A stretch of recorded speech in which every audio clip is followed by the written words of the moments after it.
Perhaps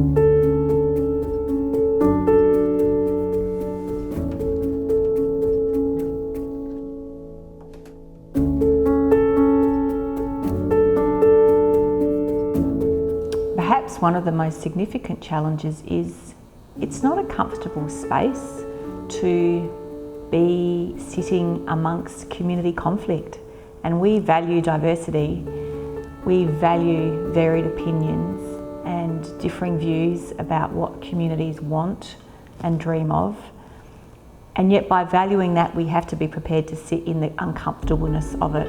As our systems become more complicated and we only need to look at, for example, my aged care or even trying to change an electricity supplier, we know that feeling of anguish and frustration and the toll it takes on people. We are completely embedded in a society where there are multiple challenges to go about our everyday business, and that creates distrust, it creates fear, and communities sometimes are in conflict with each other, and it's necessary in community development to see the positives in that and work within that space, but it is certainly challenging. Another significant challenge is fear-based decision making. When we have systems of government that are influenced by the political nature of decision making, we can sometimes feel uncomfortable pushing back or speaking out against decision makers. Sometimes we may fear that jeopardises our funding. We may be fearful of negative social media or print media. We may be uncomfortable about the potential of being sued. And the fear-based decision making very much infiltrates into management approaches and community development, which sits in a murky and uncomfortable environment, sometimes does not work simply within a fear-based environment. Another challenge is cultural differences and finding spaces to support those cultural differences. Fear, racism, misunderstanding comes into this.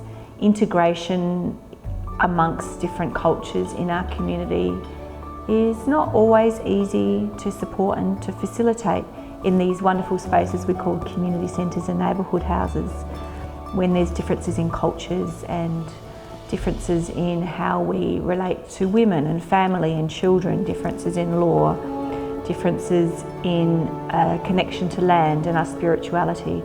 And community development again straddles those differences, and we need to find physical spaces in our centres and houses to accommodate this and to support those differences. And that can be very challenging sometimes when we're dealing with limited resources and limited spaces. Another challenge is certainly the I versus the we. Community development is not about a focus on the individual. Community development is about looking at the individual's place in the community and fostering and supporting the ecosystem that the individual sits within. And yet our community around us in the Western world is so focused on the I. That's ever present. Every time we have new roads built, new shopping centres built, we are having to find the balance between supporting individual voice and also looking after community benefit. And it's challenging to navigate that space. The other two key challenges which are ever present in community development relate very much to funding cycles and funding measures.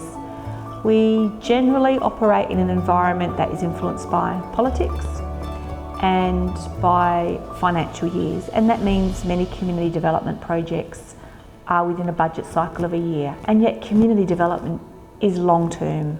That's certainly very difficult, and in fact many funding measures, for example if we were to look at something like supporting someone to see a specialist around a mental health challenge, the funding may support them to go to a specialist 6 times, and yet a true community development approach and seeing the person within the community may take many, many more visits than that to build those confident community connections. It's a challenging role.